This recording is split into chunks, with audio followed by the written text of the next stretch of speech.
પુરુષોત્તમ મહાત્માએ અધ્યાય 3 વૈકુંઠમાં આગમન. ઋષિઓ પૂછવા લાગ્યા, હે મહાભાગ સૂત, નરના મિત્ર નારાયણે જે ઉત્તમ અને કલ્યાણકારી વચન નારદજીને કહ્યું તે અમને વિસ્તાર સહિત કહો. સૂત બોલ્યા, હે શ્રેષ્ઠ બ્રાહ્મણો, હવે નારાયણનું રમણીય વચન સાંભળો. તેમણે અગાઉ નારદજીને જે કહેલ છે એ સાંભળ્યા મુજબ કહું છું. શ્રી નારાયણ બોલ્યા, હે નારદ, પૂર્વે દુઃખને હરનારા ભગવાન શ્રી કૃષ્ણે યુધિષ્ઠિર રાજાને જે કહ્યું હતું તે વૃત્તાંત તમને કહું છું, માટે સાંભળો. એક વખત શત્રુ વગરના ધાર્મિક રાજા યુધિષ્ઠિર છેતરવામાં પ્યારવાળા દુષ્ટ ધૃતરાષ્ટ્રના પુત્રોથી જુગારમાં હાર પામેલા. તે વખતે દુષ્ટ દુશાસને ભર સભામાં અગ્નિથી થયેલી ધર્મપારાયણ દ્રૌપદીનો ચોટલો ઝાલી ખેંચી વળી વસ્ત્રો ખેંચ્યા. તે સમયે શ્રી કૃષ્ણે દ્રૌપદીની રક્ષા કરી. પછી રાજ્ય છોડી કુંતીના પુત્રો વનમાં ગયા. વનમાં ચોતરફ પ્રાણીઓથી ઘેરાયેલા તેઓ અત્યંત કલેશ પામ્યા. એ પછી દુઃખ પામતા તેઓને જોવા મુનિઓએ વીંટળાયેલા દેવકીજીના પુત્ર ભગવાન શ્રી કૃષ્ણ કામ્યક વનમાં ગયા. તેમને જોઈ જેમ પ્રાણને આવેલ જોઈ દેહમાં બળ આવે તેમ તરત જ કુંતીના પુત્રો ઊભા થયા અને પ્રેમથી વિવળ બની હેતપૂર્વક શ્રી કૃષ્ણને મળ્યા. જોડિયા એવા નકુલ અને સહદેવ ભક્તિથી તેને નમ્યા. ધીરે ધીરે દ્રૌપદી શ્રી કૃષ્ણના ચરણ કમળ પ્રત્યે નમ્યા. તેમણે કુંતીના પુત્રોને તથા મૃગના ચર્મરૂપ વસ્ત્રવાળી દુઃખ પામતી તેમજ વૃક્ષ ચોમેર કેશ વડે વીંટળાયેલ તેવી દુઃખથી ભરેલી પાતળા અંગવાળી દ્રૌપદીને જોઈ. આ રીતે તેઓના અપાર આકરા દુઃખને જોઈને ભક્ત વત્સલ ભગવાન અત્યંત દુઃખ પામતા ધૃતરાષ્ટ્રના પુત્રોને બાળી નાખવાની ઈચ્છાથી ક્રોધ પામ્યા અને જગતના આત્મરૂપ ભ્રમરના મરોડથી કુટિલ નેત્રવાળા ક્રોધકાળના સરખા વિકરાળ મુખથી ખૂબ હસ્યા. જાણે સીતાના વિયોગથી સંતાપ પામેલા દશરથના પુત્ર રામ ત્રણેય લોકને બાળતા હોય તેમ તથા પ્રલયનો અગ્નિ હોય તેમ ઊભા થયા. તેને જોઈ કંપ થવાથી અર્જુન તે વખતે દ્રૌપદી બીજાઓ તથા ધર્મનિધ સંમતિથી ઊભા થઈ ભય વડે બે હાથ જોડી શ્રી કૃષ્ણની સ્તુતિ કરવા લાગ્યા. અર્જુને કહ્યું, હે કૃષ્ણ, હે પ્રભુ, હે જગતના નાથ, હે સ્વામી, હું જગતની બહાર નથી. તમે જ જગતના રક્ષક છો, તે છતાં મારું પાલન કેમ કરતા નથી? જેના નેત્રના હાલવાથી જ બ્રહ્માંડમાં કંપ થાય છે તેના કોપથી શું થશે એ કોણ જાણી શકે? હે સૃષ્ટિનો સંહાર કરનાર તાત, જગતના પતિ ક્રોધને તજો, કેમ કે આપ સરખાના કોપથી જગતનો પ્રલય થાય છે. સગળા તત્વને જાણનારા સમસ્ત કારણોનો કારણરૂપ વેદ અને વેદોના અંગોના બીજના બીજરૂપ ઈશ્વર એવા આપ શ્રી કૃષ્ણને વંદન કરું છું. હે સર્વ આ મંગળરૂપ મંગળપણાના કારણરૂપ ઈશ્વર એવા આપે આ જંગમ સ્થાવર સઘળું જગત સર્જ્યું છે. તે આપ એકના અપરાધથી પોતે કરેલા જગતને કેમ મારી નાખવા તૈયાર થયા છો? મચ્છરોને દૂર કરવા, તેમને બાળવા કોઈ ઘરને બાળે ખરું?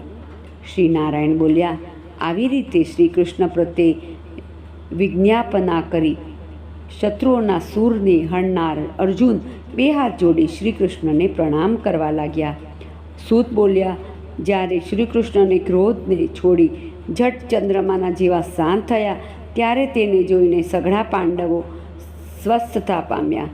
પ્રીતિથી શોભિત મુખવાળા સર્વે પ્રેમ વિવળ થઈ પ્રણામ કરવા લાગ્યા. ત્યારે શ્રી નારાયણ બોલ્યા, તે પછી શરણાગતનું રક્ષણ કરનાર ભક્તવત્સલ શ્રી કૃષ્ણને પ્રસન્ન જાણી નમ્ર થઈને ઘણા પ્રેમમાં ડૂબેલા બે હાથ જોડી અર્જુન વારંવાર પગે લાગી, જે રીતે તમે હાલ જે પૂછો છો તે જ રીતે પ્રશ્ન પૂછવા લાગ્યો. એ સાંભળી વક્તાઓમાં શ્રેષ્ઠ એવા ભગવાન શ્રી કૃષ્ણ બે ઘડીવાર ધ્યાન કરતા થયા. ધ્યાન કરી સુયદ વર્ગને તથા વર્તને ધારણ કરનાર દ્રૌપદીને તેમજ પાંડવોને દિલાશારૂપ હિતના વચન બોલ્યા. શ્રી કૃષ્ણ કહેવા લાગ્યા, હે મહાભાગના થવા રૂપ, હે રાજન, હે અર્જુન, હવે મારું વચન સાંભળો. તમે આ પ્રશ્ન પૂર્વે ન બનેલો કર્યો છે, માટે ઉત્તર કહેવા ઉત્સાહ પામતો નથી. હે અર્જુન, જગતમાં આ પ્રશ્ન જેને ઋષિઓ ન સમજાવી શક્યા એવો ઘણો છૂપો છે.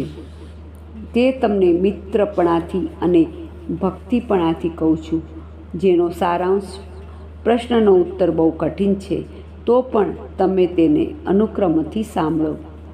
ચૈત્ર વગેરે જે માસ, 2 પક્ષ, ઘડીઓ, પ્રહર, રાત્રિ, ઋષિઓ, મુહૂર્તો, 2 આયનો, વર્ષ, યુગો અને જે બીજા પરાર્ધ સુધી કાળ ને જે નદી, સમુદ્ર, વનસ્પતિ, શહેરી, પર્વત અને મોટા નગરો છે, આ સઘળા શરીર ધારણ કરનારા પોતાના ગુણોથી મનાય છે.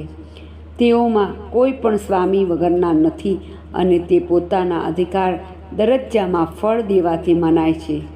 પોતાના સ્વામીના સંગથી, મહત્તાથી, સૌભાગ્યથી શોભનાર છે. કોઈ સમયે અધિક માસ ઉત્પન્ન થયો, તેને સઘળા લોકો મદદ વગરનો મલરૂપપણાથી દૂષિત, સ્પર્શ કરવા લાયક નહીં, સારા કર્મમાં નિંદવા યોગ્ય અને સૂર્યની સંક્રાંતિથી રહિત આ મેલો માસ અયોગ્ય છે એમ કહેવા લાગ્યા. લોકોના આવા વચનો સાંભળી ઉદ્યોગ વગરનો, ક્રાંતિથી રહિત, દુઃખયુક્ત, બહુ ખેદ પામેલ અંતઃકરણવાળોને, જેનું મન ચિંતામાં ડૂબેલ, એવો એ મરવાને ચાહતો થયો. પછી તે દુઃખ પામતા હૃદયથી ધીરજ ધરી મારે શરણે આવ્યો. હે અર્જુન, જ્યાં હું નિવાસ કરતો હતો તે વૈકુંઠલોકમાં મારે મંદિરે તે આવ્યો. પછી એણે મને દીઠો.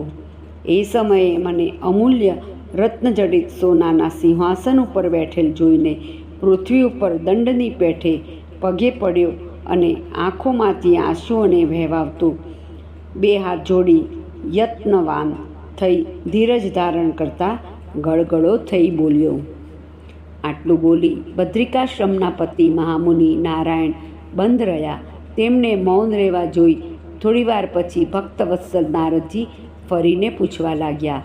નારદજી બોલ્યા, જ્યાં જગતને અભય આપનાર બ્રહ્મરૂપ ભગવાન શ્રી કૃષ્ણ રહે છે, તે ભક્તિથી પ્રાપ્ત થાય એવા પૂર્ણરૂપી નિર્મલ વિષ્ણુલોકમાં એ પ્રમાણે જઈ તેમના ચરણકમળને શરણ થયેલો અધિક માસ શું બોલ્યો? આ પ્રમાણે બૃહદ નારદીય પુરાણમાં પુરુષોત્તમના મહાત્મ્યમાં ભગવાન અધિક માસનું વૈકુંઠમાં આગમન એ નામનો અધ્યાય પૂરો થયો. પુરુષોત્તમ ભગવાનની જય.